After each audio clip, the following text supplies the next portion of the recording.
하나님 말씀 로마서 9장 29절 한 절 말씀만 읽어드리겠습니다. 하나님이 미리 아신 자들로 또한 그 아들의 형상을 본받게 하기 위하여 미리 정하셨으니 이는 그로 많은 형제 중에서 맏아들이 되게 하려 하심이니라. 아멘. 우리가 잘 아는 대로 오늘은 예수님의 나심을 기념하는 날입니다. 정말 예수님께서 12월 25일 날 태어나셨는지 아니면 또 다른 날 태어나셨는지 정확한 기록이 없기 때문에 알 수는 없습니다. 12월 25일을 예수님의 탄신일로 기념하기로 한 이것에 여러 가지 의견들이 분분합니다.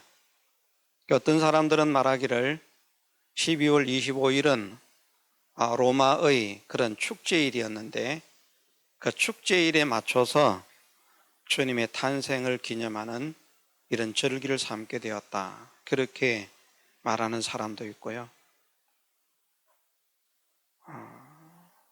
저는 생각하기를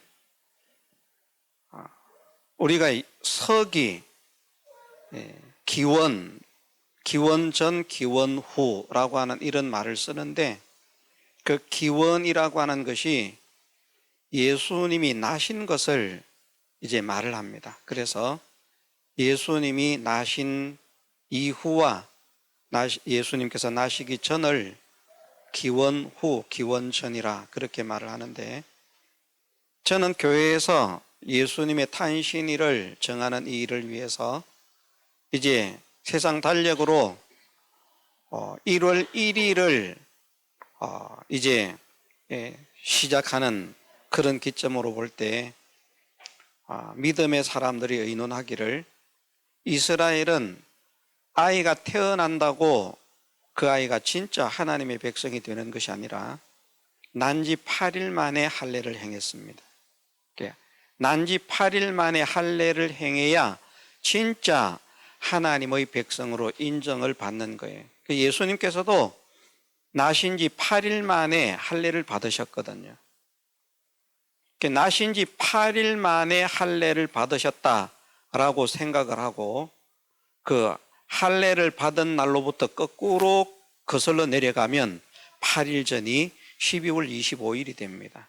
그래서 실제로는 믿음에 있어서 하나님의 백성으로 출발점은 1월 1일이 되지만 이제 예수님께서 나신 것은 그 이전 8일로 기점을 잡아서 그렇게 12월 25일을 예수님이 나신 날로 정하자, 아마 믿음의 사람들이 그렇게 정했을 것이라 생각합니다. 다른 사람들이 말하는 것처럼 무슨 세상 우상을 섬기는 또는 세상 축제일 그런 데 맞춰가지고 예수님의 탄생일을 정했다, 그렇게 보는 것은 예수님의 나신 날을 이제 격화시키기 위해서 그렇게 하는 것인데, 사실은 정확한 날은 아무도 모릅니다. 어떤 사람들은 그렇게 말하거든요. 그 지경의 목자들이 밖에서 밤에 자기 양떼를 지켰기 때문에 12월 25일 예수님이 나신 날이 될 수 없다. 그런데 지금으로부터 약 2000년 전의 일입니다. 유목민들에게 있어서는 지금처럼 축사, 우사 이런 것들이 잘 지어져 있는 그런 때가 아닙니다. 그냥 짐승들 울타리 만들어 놓고 가둬놓으면 그게 가두는 것이고요, 짐승이 가서 이렇게 쉴 수 있는 그런 곳을 만들어 놓는 그런 시대가 아닙니다. 지금으로부터 약 2000년 전이라고 하면 당연히 목자들이 밖에서 밤에 자기 양떼를 지킬 수밖에 없다. 그 지경에 목자들이 밖에서 밤에 자기 양떼를 지켰다. 생각을 해보면 먹을 것이 많은 그런 풍족한 계절보다 겨울은 먹을 것이 없지 않습니까? 사나운 짐승들이. 그러면 가축을 더 많이 노릴 것이라는 말입니다. 그러면 목자들이 더 신경을 써서 다른 계절보다도 양을 지켜야 되는 그런 절기가 사실은 봄, 여름, 가을보다 겨울이 훨씬 더 정확하다, 이치상으로. 그렇게 볼 때 예수님이 나신 날이 겨울이 아니다 이렇게 주장하는 사람들은 그 누가복음의 말씀을 가지고 그렇게 말하지만 사실은 겨울이었을 가능성이 그 말씀이 내포하는 정황을 볼 때 그 시절적인 문화적인 그런 형태를 볼 때 민족적인 특성을 볼 때 더 겨울이라고 하는 것이 정확하다라고 말을 할 수 있습니다. 이것은 제 견해입니다. 뭐 학계에서 정해진 견해는 아니고요. 그냥 저 혼자만 그렇게 생각을 합니다만은 누구의 생각이 맞는지는 뭐 중요하지 않습니다. 그게 뭐 중요하겠습니까? 참된 성경의 진리를 바르게 아는 것이 중요하죠. 예, 오늘 예수님께서 나신 것을 기념하는 날인데 우리는 흔히 예수님께서 이 땅에 오신 것을 우리의 죄를 속하는 대속물이 되시기 위해서 구세주로서 오셨다라고 하는 그 면만 많이 생각을 합니다. 그런데 오늘 로마서 8장 29절의 말씀을 보면 하나님께서 미리 아신 자들, 우리 택하신 성도들을 말씀합니다. 하나님이 미리 아신 자들로 또한 그 아들의 형상을 본받게 하기 위하여 미리 정하셨다, 정해 놓으셨어요. 예정되어 있습니다. 이는 그로 많은 형제 중에서 맏아들이 되게 하려 하심이니라. 그래서 하나님께서 우리로 하여금 하나님의 아들의 형상을 본받게 하시기 위해서 예수님을 보내주셨다 이렇게 말씀을 하시고 있습니다.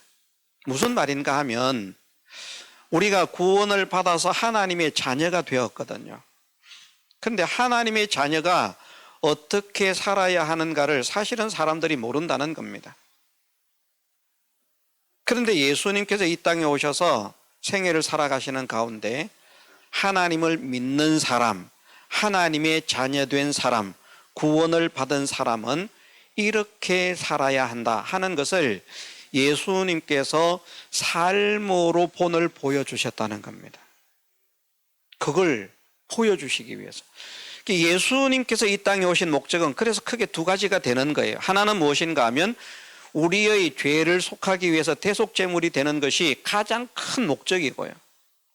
메시아 구세주로 오는 것이 가장 큰 목적이고, 그런데 그것 못지않게 중요한 것이 무엇인가 하면 구원받은 사람이 구원받은 자답게 살아야 되는데 그걸 어떻게 사는지 모른다는 것이죠.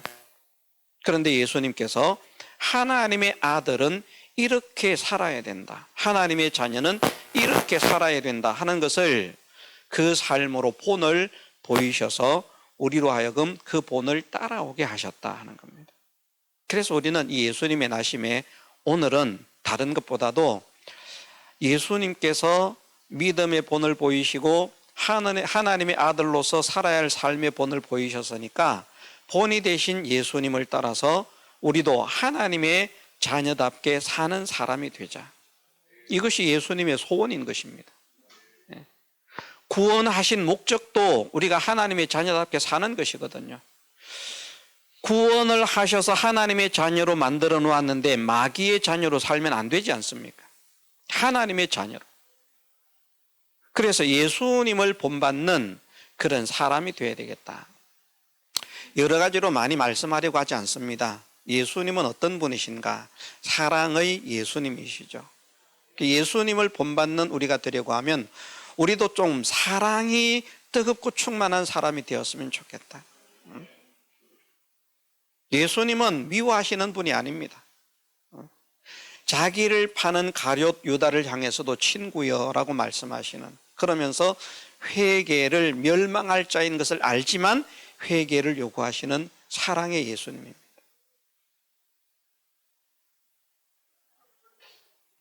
자기를 멸시하고 천대하는 모든 사람들을 향해서 용서하시고 관용을 베푸시는 사랑의 주님이십니다. 우리가 그런 예수님의 사랑을 본받아서 사랑의 사람이 되고 마음을 넓히는 사람이 되었으면 좋겠습니다. 저는 제 자신을 생각해 볼 때 참 옹졸한 것이 많이 있다라고 생각을 합니다. 어떻게 보면 대인배처럼 하는지 모르겠습니다만 정말 옹졸한 것이 많이 있다. 일부러 그럴 수도 있습니다. 그래서 저는 가끔 그런 말을 많이 하거든요. 나 삐졌다고. 어떤 이제 뭐 사건이나 무슨 말을 듣고 그렇게 되었을 때 뭐 삐진 것처럼 뭐 어떻게 뭐 하지는 않는다고 할지라도 말로 그걸 표현합니다. 내가 좀 섭섭하다는 그런 표현이지. 나 삐졌다. 가만히 생각해 보면 옹졸한 것이죠. 예수님의 형상을 닮은 스데반 집사님 같은 사람은 뭐 집사라고 하는 것은 사실은 어폐가 있습니다. 그 일곱 집사라고 하는 말을 빌립이 이제 그 7명 가운데 들어가 있기 때문에 일곱 집사라는 말을 하지만 그 헬라어 원문 속에는 집사라는 말이 없거든요. 7명 가운데 하나. 그런데 그 7명이 누군가 하면 전도자 빌립이라 이렇게 말씀을 하고 있기 때문에 사실은 7명은 전도자를 나타냅니다. 집사를 나타내지 않습니다. 그래서 뭐 개역 성경이나 개역 개정은 사실은 그 본문을 사실은 잘못 번역하고 있다 이렇게 볼 수 있습니다. 집사라는 말이 없어요. 근데 어쨌든 우리가 집사라고 부릅니다. 그 스데반 같은 분은 예수님을 닮았기 때문에 자기를 돌로 치고 있는 사람들을 용서해 주시기를 하나님께 기도하고요. 자기를 돌로 쳐 죽이는데 이게 뭔가 하면 예수님을 닮은 사람이라는 것이죠. 예수님도 십자가상에서 자기를 십자가에 못 박는 사람들에게 저주를 합니까? 저들의 죄를 탁 물어가지고 저들에게 엄청난 징벌을 내리라고 그렇게 기도를 합니까? 그렇지 않습니다. 저들을 용서해 달라고 그렇게 기도를 하시거든요. 그 예수님을 닮아서 자기를 돌로 치는 사람들을 향해서 하나님의 도우심과 긍휼하심과 용서를 구하고요. 정말 사랑에 충만한 사람이었습니다. 그런 모습을 보면 우리도 그런 사랑이 충만한 사람이 되어야 되는데 말 한마디 우리는 팩 하고요. 누가 나한테 좀 섭섭하게 하면 그만 팩 하고요. 물론 우리가 그런 사람이 뭐 되지 않을 수 있는 것은 아닙니다. 정말 힘듭니다. 그렇지만 혹 그런 사람이었다고 할지라도 생각을 하기를 예수님은 사랑의 주님이시고 그 사랑의 주님을 닮은 스데반은 그렇게 자기를 돌로 치는 사람조차도 용서하고 하나님의 도우심을 구하고 하나님의 긍휼과 은혜를 구하는 그 사랑의 사람이 되었는데 나도 사람들을 향해서 그렇게 마음을 열 수 있는 사랑할 수 있는 사람이 되게 하옵소서. 나를 욕하는 사람을 사랑할 수 있는 사람이 되게 하옵소서. 나를 저주하는 사람을 사랑할 수 있는 사람이 되게 하옵소서. 나를 모함하는 사람을 사랑할 수 있는 사람이 되게 하옵소서. 나를 못살게 구는 사람을 사랑할 수 있는 사람이 되게 하옵소서. 그 사랑 때문에 주님이 오셔서 우리가 구원받은 이후에도 어떤 삶을 살아야 한다는 것을 아셨다고 했습니까? 모르신다고 했습니까?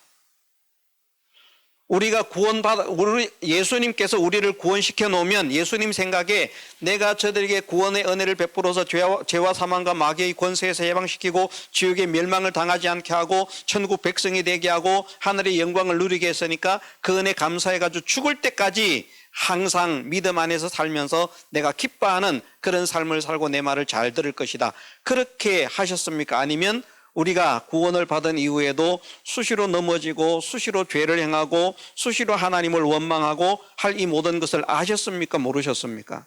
아셨지요. 아시고 구원하신 겁니다. 모르신 게 아니에요. 많은 사람들은 착각을 해요. 그걸 모르시고 구원한 것처럼. 그런데 예수님은 우리가 날 때부터 우리의 죽을 때까지뿐 아니라 우리의 영원까지도 다 알고 계시는 분입니다. 예수님께서 당신의 피의 공로로 우리를 구속하셨지만 우리가 구원을 받은 이후에도 어떤 죄악 가운데서 어떻게 하나님을 섭섭하게 하고 원망하고 불평하고 때로는 좌절하고 때로는 욕하기도 하고요. 배반하기도 하고 하나님 안 믿겠다고 그냥 하기도 하고 이런 것을 아시면서도 자기의 사람들을 사랑하시되 어떻게 사랑하셨다고요?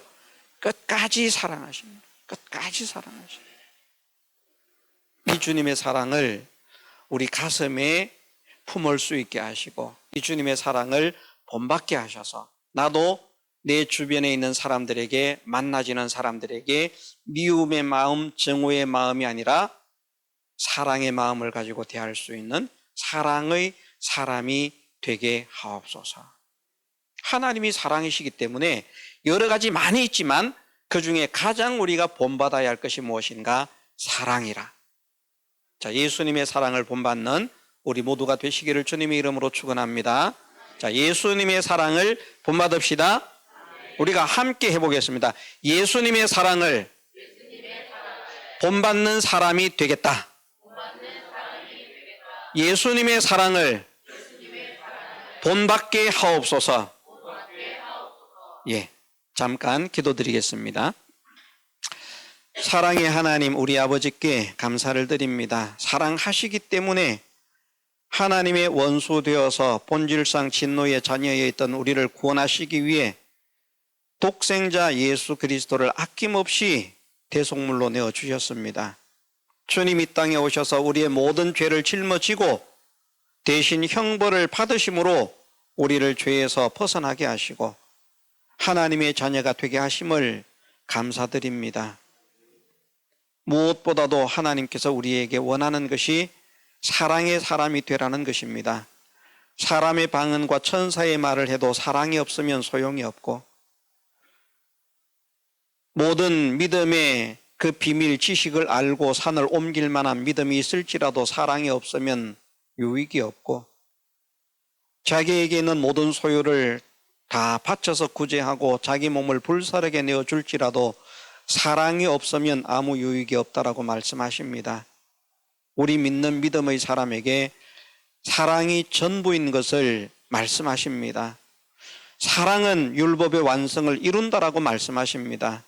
우리가 아무리 하나님 말씀을 잘 지켜 행하는 것 같아도 사랑하지 않으면 율법을 완성하지 못하는 자요, 우리가 율법을 행함에 여러 가지 부족함이 있을지라도 사랑의 사람이 되어지면 율법의 완성을 이룬다는 것을 말씀으로 우리에게 알려주셨사오니 이 자리에 있는 우리 모두가 이제부터 사랑의 예수님을 닮아 사람들을 사랑하는 사람이 되게 하옵소서. 교회 안의 성도들을 진심으로 사랑하게 하시고 내 가족을 진심으로 사랑하게 하시고 내 친구와 이웃을 진심으로 사랑하게 하시고 내 직장 동료를 진심으로 사랑하게 하시고 세상의 모든 사람들을 향하여 그리스도의 사랑의 이 향기를 품어낼 수 있는 믿음의 사람으로 세워질 수 있도록 우리의 남은 생애를 축복하여 주옵소서. 우리 주 예수님 이름으로 기도드리나이다. 아멘. 예, 감사합니다. 이어서 바로 성탄 기념 순서 2부 순서 갖도록 하겠습니다.